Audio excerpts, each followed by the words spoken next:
Expression. और आज मैं बताने जा रहा हूँ कोऑर्डिनेट ज्योमेट्री का कुछ इंपॉर्टेंट फॉर्मूला जो आप लोगों को यूज में आएगा 10th क्लास में।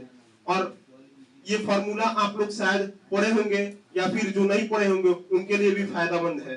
तो हम बताएंगे डिस्टेंस फ्रॉम ओरिजिन। ओरिजिन क्या होता है? ओरिजिन होता है मूल बिंदु, जो आप लोग कोऑर्डिनेट में पढ़े होंगे। कोऑर्डिनेट आप पढ़िएगा उसमें तो समझ में आएगा कि क्या है। तो ओरिजिन से किसी बिंदु का, किसी पॉइंट का डिस्टेंस क्या होता है, उसके बारे में हम समझाएंगे कि उसको कैसे निकाला जाएगा। तो डिस्टेंस फ्रॉम ओरिजिन। दूसरा हम समझाएंगे mid point of A B, मतलब कोई कोऑर्डिनेट है उसका ए बी है, उसका मिड पॉइंट यानी कि बीच के बिंदु क्या होगा, इसके बारे में हम बताएंगे। और तीसरा जो है डिस्टेंस फार्मूला, कोई बिंदु ए और बी यानी कि पॉइंट ए और बी के बीच में क्या दूरी है, क्या डिस्टेंस है, उसके बारे में बताएंगे और उसको कैसे निकाला जाएगा इसके बारे में हम बताएंगे इसमें। तो सबसे पहले हम बात कर रहे हैं डिस्टेंस फ्रॉम ओरिजिन, मूल बिंदु से दूरी कैसे निकालें। तो आप कोई भी पॉइंट ले पे लिए, तो आप कोई भी पॉइंट ले सकते हैं। और मैं यहाँ पे पॉइंट लिया हूँ 2 और 3। आप ये नहीं कि 2 और 3 ही लेना है। जैसे मैं आपको दे दे -3 और -1 का डिस्टेंस फ्रॉम ओरिजिन, तो आप ये भी रखकर बना सकते हैं। लेकिन हम यहाँ पे लिए हैं 2 और 3, तो आप लोग देखिए कैसे इसको सोल्व किया जाता है। तो सबसे पहले हमारा क्या है, पॉइंट क्या है। पॉइंट को हम लिख लेते हैं गिवन में। गिवन में लिख लेते हैं x हमारा कितना है, x है हमारा 2 और y कितना है, y हमारा 3। अब हमको x y मालूम हो गया। अब हम डायरेक्ट फॉर्मूला पुट करेंगे।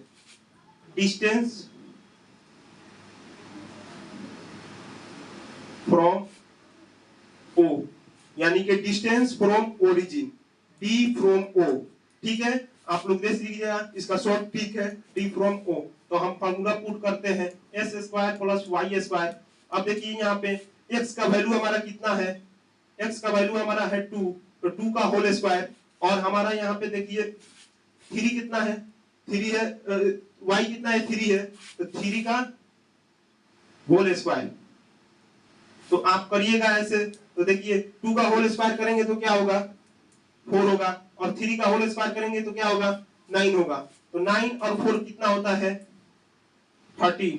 डिस्टेंस हमारा कितना आ जाएगा, 13, √13 आ गया।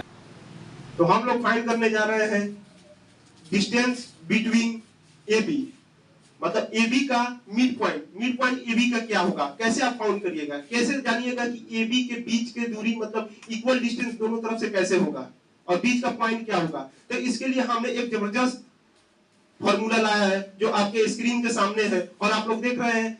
ये फॉर्मूला है x1 + x2/2 और दूसरा है y1 + y2/2। ठीक है, तो हमने पॉइंट लिया है ए बी का, आप कोई भी पॉइंट रख सकते हैं। तो ए का हमने पॉइंट लिया है -2,4 और बी का पॉइंट लिया है 1,5। अब इसका हम जानेंगे कि मिड पॉइंट ए बी का क्या होगा। ये दोनों के बीच का जो पॉइंट होगा वो क्या होगा, इक्वी डिस्टेंस आप लोगों ने सुना होगा कि इक्वी डिस्टेंस, तो वही दोनों का इक्वल डिस्टेंस मतलब कहां होगा, कहां वो पॉइंट होगा जहां से दोनों का इक्वल डिस्टेंस होगा। तो आइए हम फार्मूला पुट करके और अपना वैल्यू पुट करके देखते हैं। तो सबसे पहले हम आपको समझा दें x1 और y1 आप लोग कैसे जानेंगे कि x1 कौन है, y1 कौन है और x2 कौन है, y2 कौन है। तो देखिए ये हमारा इधर पॉइंट हो गया a, यहाँ पे आप p रख सकते हैं, q रख सकते हैं, r रख सकते हैं, कुछ भी रख सकते हैं। तो a हो गया, तो a में यहाँ पे हमारा x1 ये हो गया 2 -2 और y1 हो गया हमारा 4। ठीक है, और b में हमारा हो गया 1 हो गया x2 और 5 हो गया y2। ठीक है, तो हमको पहले गिवन लिख लेते हैं। तो गिवन हमारा है, गिवन देखिए हमारा x1 कितना दिया हुआ है -2 और x2 हमारा कितना दिया हुआ है 1 और y1 हमारा कितना दिया हुआ है, y1 हमारा 4 दिया हुआ है और y2 कितना दिया हुआ है, y2 हमारा 5 दिया हुआ है।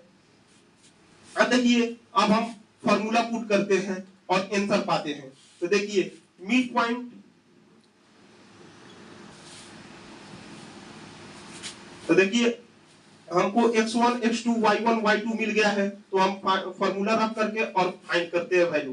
तो x1 हमारा कितना है -2 और प्लस यहाँ पे x2 हमारा कितना है 1 है बाई 2। अब देखिए यहाँ पे हम कर लेते हैं, ये कॉमा है ठीक है ना, ये इंटू नहीं है, इसमें आप लोग कंफ्यूज मत होइएगा कि ये इंटू है, ये कॉमा है और हम लोग कोऑर्डिनेट पढ़ रहे हैं, तो x अलग निकलेगा y अलग निकलेगा, ठीक है ना, मिड पॉइंट में ऐसा होता है। तो यहाँ पे देखिए y1 हमारा कितना है, y1 है हमारा 4 और प्लस y2 कितना है 5 है बाई 2।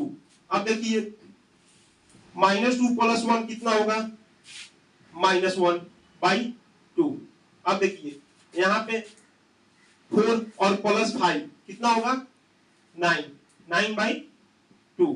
ये हमारा क्या होगा, ये हमारा हो गया x और ये हमारा हो गया y, यानी कि हमारा जो हमारा इक्वी डिस्टेंस है ए बी का वो क्या है, हम यहाँ पे पॉइंट रख लेते हैं सी, डी या फिर ई कोई भी आप रख सकते हैं, लेकिन हम यहाँ पे सी रखे हैं, तो हमारा इसका ये हमारा हो जाएगा -1/2 x और ये होगा y हमारा होगा 9/2।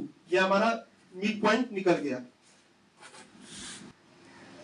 अब मैं तीसरा फार्मूला जो बताने वाला हूं आपको, डिस्टेंस फार्मूला, बहुत ही इंपॉर्टेंट फार्मूला है ये, और ये आपको जानना बहुत जरूरी है कि किसी भी पॉइंट, दो पॉइंट है उसके दोनों का बीच का दूरी क्या होगा। आपने मिड पॉइंट पढ़ा और डिस्टेंस फ्रॉम ओरिजिन आपने सीखा, लेकिन अब तीसरा जो है कि डिस्टेंस फार्मूला, यानी कि दो पॉइंट है, हमने पॉइंट लिया है आर और पी के बीच का दूरी क्या होगा, हम ये जानना चाहेंगे। तो आर हमने लिया है, तो आर में हमारा क्या है x1 y1 हम आपको बता दिए हैं, तो आर लिए हैं तो आर वालों को x1 और y1 रख देंगे और p वालों को हम क्या कर देंगे x2 और y2 रख देंगे, ठीक है। तो चलिए हम स्टार्ट करते हैं सॉल्व करना। डिस्टेंस फार्मूला df, आप लोग bf ना समझिएगा, df है ये, ठीक है, df।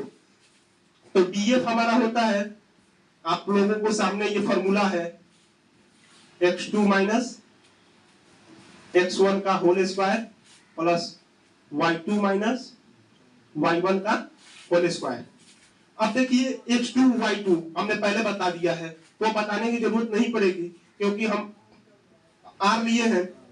तो r में देखिए हमारा क्या है x1, तो x1 ये हमारा है और x2 ये है, तो x2 हम सबसे पहले लेंगे, तो x2 क्या है 4 और माइनस ये देखिए ये प्लस है माइनस है, -3 आपको ऐसे रखिएगा और इसका तब करिएगा होल स्क्वायर और प्लस यहाँ पे -2 और -2 का होल स्क्वायर।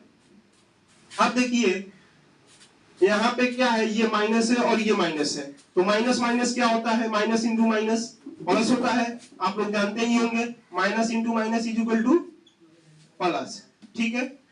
अब देखिए अब यहाँ पे क्या है, माइनस और माइनस क्या होता है, माइनस माइनस क्या होता है प्लस होता है, तो प्लस और लेकिन सिंबल क्या चीज का दिया जाता है माइनस का, ठीक है ना। तो आप लोग जानते हैं। अब देखिए ये क्या है हमारा 4 और 3 कितना होगा 7 होगा, 4 3 7, 7 का होल स्क्वायर प्लस -4 का होल स्क्वायर। एक चीज आप लोगों ने पहला पढ़ा होगा कि किसी भी नंबर, अगर कोई नंबर निगेटिव में हो यानी कि माइनस में ऋणात्मक में हो, तो उसका होल स्क्वायर यानी वो स्क्वायर किया जाता है, तो क्या होता है उसका आंसर पॉजिटिव आता है, आप लोग जानते हैं। तो देखिए इसका हम करेंगे तो ये क्या हो जाएगा 49 होगा, 49 प्लस 4 का करेंगे तो क्या होगा 16। आप लोगों को कंफ्यूजन नहीं होना चाहिए क्योंकि किसी भी नंबर का अगर निगेटिव में है उसको होल स्क्वायर करेंगे, स्क्वायर करेंगे तो क्या होगा, उसका आंसर क्या आएगा पॉजिटिव आएगा, पॉजिटिव आएगा, ये याद रखिएगा। तो ये हो जाएगा हमारा answer under root 65, under root कितना होगा 65, ठीक है। आशा करता हूं कि आपको वीडियो अच्छा लगा होगा, फिर मिलिए, फिर बने रहिए हमारे साथ, फिर मिलेंगे नेक्स्ट वीडियो में।